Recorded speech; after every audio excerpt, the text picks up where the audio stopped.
देश और दुनिया की तमाम छोटी और बड़ी खबरों के लिए हमारे चैनल को सब्सक्राइब करना न भूलें और बेल का बटन जरूर दबाएं। नमस्कार दोस्तों, स्वागत है आपका देश लाइव में और आपके साथ हमेशा की तरह मैं हूं आशिमा त्यागी। दोस्तों सोचिए, अगर किसी देश में चुनाव से पहले ही लाखों लोगों को चुपचाप वोटर लिस्ट से हटाया जाने लगे, अगर किसी मोहल्ले, किसी धर्म या किसी समुदाय को निशाना बनाकर उनके घरों तक फॉर्म पहुंचाया ही ना पहुंचे वो फॉर्म, और फिर उनसे ये पूछा जाए कि आप फॉर्म लेने क्यों नहीं आए, तो क्या आप उसे लोकतंत्र कहेंगे या एक संगठित साजिश? और सबसे बड़ा सवाल कि क्या भारत में ये सब सिर्फ संयोग है या फिर किसी खास पार्टी को चुनावी फायदा पहुंचाने का सोचा समझा मॉडल? आज हम इसी सवाल के इर्द गिर्द अपनी इस चर्चा को रखेंगे। चर्चा में आगे बढ़े उससे पहले आप लोगों से अपील, इंसाफ की आवाज को बुलंद करने के लिए और सच्ची पत्रकारिता के लिए हमारा सहयोग करें। साथ ही डिस्क्रिप्शन में दी गई लिंक को ओपन कर ज्वाइन बटन दबाकर आप हमसे यानी देश लाइव से सीधा जुड़ सकते हैं दोस्तों। तो दोस्तों चर्चा में आगे बढ़ते हैं। जयपुर के जोतवाड़ा इलाके में वार्ड नंबर 33 के रहने वाले आसिफ मकबूल जब अपनी बीएलओ मिथिलेश सविता से पूछते हैं कि मेरा और मेरे परिवार का नाम मतदाता सूची से क्यों हटा दिया गया, ये सवाल जब उनकी तरफ से किया जाता है तो पहले चुप्पी और फिर बहाना और बाद में वही घिसा पिटा तर्क, जिसे सुनकर कोई भी समझ सकता है कि खेल कितना गहरा है और कितना गंभीर। बीएलओ कहती है जो लोग मुझसे फॉर्म लेने नहीं आएंगे मैं उनका नाम हटा दूंगी। नाम के नहीं दे रहे, कौन सा नाम क्यों बता? आप वहाँ गए थे फॉर्म देने? नहीं गए थे, हम आए हैं फॉर्म लेने। आपने नाम किस बेस पे काटा? हाँ, आप हमारे घर नहीं आए हो। अब बताइए, आप आगे बताइए, आपने नाम काटा कैसे? आपने मार्किंग कैसे की? 10 दिन में आपने मार्किंग भी कर दी? बताइए ना, जवाब दो मैडम। घर घर जाके बांटने का काम था, यहाँ ही नहीं रुकने वाले हम। पहले आपने इनके काटे तब आपके बड़ा कहाँ जाएंगे? आप बताइए। मैं आपको इतनी सारी वो देने की उसमें नहीं। तो कौन देगा? हम कुछ हमें कुछ चाहिए भी नहीं। हम ये कह रहे हैं एक घर के अंदर आपने सूचना आप ले लो, आप नहीं दोगे तो कौन देगा? आप बताइए ना, कौन देगा ये सूचना में? सही तरीके थोड़ी है। आपको ये तरीका ठीक नहीं है मैम।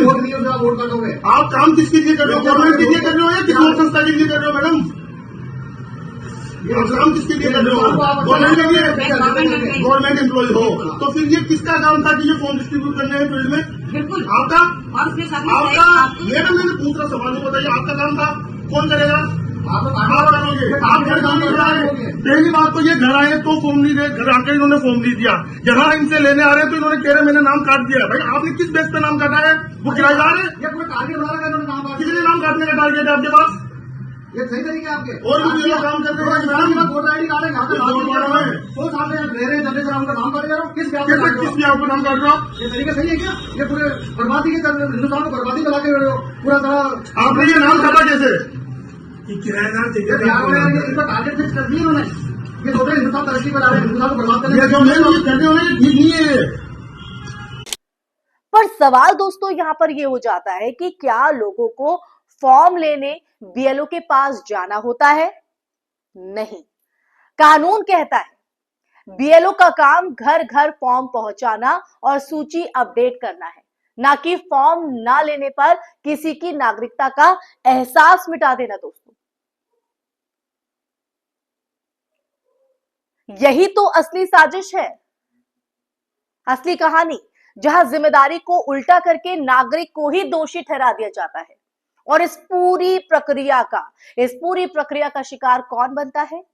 वही समुदाय जिसे पिछले कुछ सालों में बार बार अपराधी, संदेहास्पद, देशद्रोही और अब अमान्य मतदाता की तरह पेश किया जाता रहा है, मुस्लिम समुदाय। दोस्तों ये कोई एक घटना नहीं है, न जाने कितनी ऐसी घटनाएं राजस्थान से लेकर बिहार, दिल्ली, असम, बंगाल, लगभग हर जगह आप देखिए, हर जगह से ऐसी ही शिकायतें सामने आई है कि बड़ी संख्या में मुसलमानों के नाम लिस्ट से काट दिए गए और वो भी बिना नोटिस, बिना वेरिफिकेशन, बिना किसी कारण के।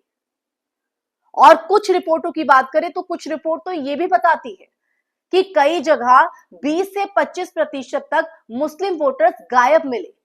चुनाव आयोग का नियम साफ है दोस्तों, नाम हटाने से पहले नोटिस भेजना अनिवार्य है, वार्ड स्तर पर सार्वजनिक सूची लगाना अनिवार्य है और घर घर वेरिफिकेशन अनिवार्य है। लेकिन जमीन पर हो क्या रहा है? लोगों को बाद में पता चलता है कि उनका नाम तो सालों पहले ही काट दिया गया था। उन्हें इस बात का जरा भी एहसास नहीं होता, उन्हें इस बात से वो वाकिफ ही नहीं होते हैं। तो दोस्तों यहां सवाल उठता है कि क्या ये सिर्फ लापरवाही है? सिर्फ लापरवाही नहीं, अब पैटर्न एक जैसा हो, जब टारगेट एक ही समुदाय हो, जब चुनाव सिर पर हो और जब सारा का सारा जो नुकसान है वो एक ही राजनीतिक दल को फायदा पहुंचा रहा हो, तो ये महज गलती नहीं हो सकती दोस्तों। सिर्फ गलती नहीं बल्कि एक चुनावी रणनीति बन जाती है, पूरी तरीके से स्ट्रैटेजी। राजस्थान में देखिए, राजस्थान में भी यही हो रहा है। जयपुर के इस मामले को आप देखिए जिसका मैंने जिक्र किया। बीएलओ ने ना तो फॉर्म दे रही है, ना वेरिफिकेशन हो रहा है, ना ही कोई कानूनी प्रक्रिया, बस सीधा कार्रवाई। फॉर्म नहीं लिया, नाम कट गया और मैं काट दूंगी। सोचिए अगर यही मॉडल किसी मुस्लिम मोहल्ले में लागू कर दिया जाए तो एक ही झटके में हजारों वोट गायब, और चुनावी गणित में 1000 वोट भी पूरे नतीजे बदल सकते हैं। पूरा समीकरण, पूरा जो गणित है वो बदल सकते हैं। और फायदा सीधा सीधा बीजेपी को, क्योंकि बीजेपी की रणनीति हमेशा से मुस्लिम वोट को न्यूनतम करना ही रही है। कभी ध्रुवीकरण से, कभी डर से, कभी प्रशासनिक हथकंडों से, और अब इस नए तरीके से मताधिकार छीनकर। और देखिए किसी भी नागरिक का मत जो है वो बहुत महत्वपूर्ण होता है। इस पूरे खेल में सबसे बड़ी चिंता दोस्तों यही है कि चुनाव आयोग जो संविधान की रक्षा का सबसे बड़ा प्रहरी है, वही अब सत्ता के दबाव में एक ऑपरेशनल टूल की तरह इस्तेमाल होता दिख रहा है। कोई जवाबदेही नहीं, कोई पारदर्शिता नहीं। आखिर वोटिंग लिस्ट से ये मतदाताओं के नाम काटे क्यों जा रहे हैं? जब आयोग को राजनीतिक दबाव से मुक्त होना चाहिए तब वो खुद विवादों के केंद्र में है। जब आयोग को पारदर्शिता दिखानी चाहिए तब वो चुप्पी ओढ़ लेता है, मौन हो जाता है, कोई शब्द नहीं, निशब्द। और जब उसे गलतियों पर कार्रवाई करनी चाहिए तब वो जिम्मेदारी टाल देता है।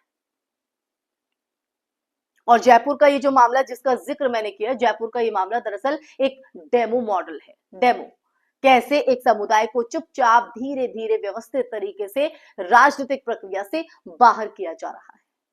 ये वैसा ही है दोस्तों, वैसा ही जैसे पहचान पत्र तो उसी देश का दे दिया जाए, पर वोट देने का हक धीरे धीरे छीन लिया जाए, बिना शोर, बिना बहस, बिना किसी कानूनी लड़ाई के मौके के, है ना। और फिर कहा जाए चुनाव तो फ्री और फेयर हुए थे, पारदर्शी थे, है ना। लेकिन फेयर कैसे, ये सवाल अभी भी बना हुआ है। जब मैदान में उतरने से पहले ही आधी टीम को बाहर कर दिया गया तो ये फेयर कैसे हुआ? और आज की इस चर्चा के आखिर में इस देश के हर नागरिक को सोचना पड़ेगा, यानी आपको और हमें सोचना पड़ेगा।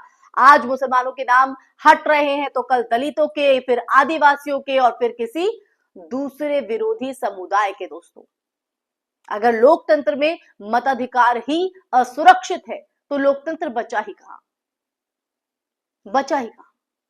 ये सवाल सिर्फ मुसलमानों का नहीं है, सिर्फ मुसलमानों का नहीं है, ये हर उस भारतीय का सवाल है जो मानता है कि वोट सिर्फ एक बटन नहीं, एक आवाज है, और जब किसी की आवाज छीनी जाए तो ये सिर्फ धोखा नहीं, लोकतंत्र की हत्या होती है। समझ रहे हैं ना आप? लोकतंत्र की हत्या। और यही वजह है कि जयपुर की इस घटना को एक लोकल समस्या कहकर नजरअंदाज नहीं किया जा सकता। इसलिए जयपुर का जिक्र देश लाइव ने किया, ये मुद्दा आपके सामने लेकर आया, पूरी सच्चाई आपके सामने रखी, क्योंकि ये भारत के चुनावी भविष्य का आईना है दोस्तों जो जयपुर में हुआ। अगर आज चुप रहे तो कल ये साजिश एक आम प्रशासनिक प्रक्रिया बन जाएगी और फिर लोकतंत्र सिर्फ कागज पर बचेगा, जमीन पर तो नहीं। इसी के साथ इस चर्चा में फिलहाल के लिए बस इतना ही। ये चर्चा कैसी लगी, आप मेरी बात से कितना इत्तेफाक रखते हैं, ये चर्चा सुनने के बाद आपके जहन में क्या विचार है, कमेंट बॉक्स में कमेंट करके जरूर साझा कीजिएगा। साथ ही इस वीडियो को ज्यादा से ज्यादा शेयर कीजिएगा ताकि सच हर किसी के पास पहुंच सके और वो फैसला ले सके देश हित और लोकतंत्र के हित में। साथ ही हमारे चैनल देश लाइव को सब्सक्राइब भी कीजिएगा। फिर हाजिर होंगे कैसे ही मुद्दे के साथ, सच के संवाद के साथ। तब तक के लिए अपना ख्याल रखिए। जय हिंद, जय भारत, नमस्कार।